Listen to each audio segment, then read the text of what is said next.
Dumalo si Senadora Miriam Defensor Santiago sa isang presidential forum sa UP Mindanao sa Davao City. Mainit siyang sinalubong ng mga estudyante.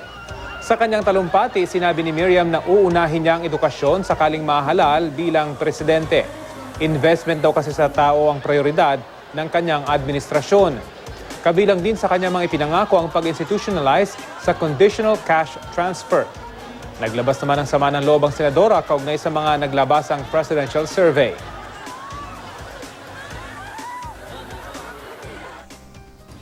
Pag tinanong ang mga kabataan, sinong gusto mong maging presidente ng Pilipinas?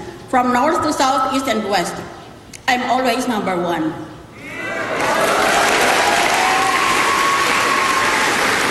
Pero, pag nag-survey ang commercial firm, yung pinabayaran, wala man lang ako doon.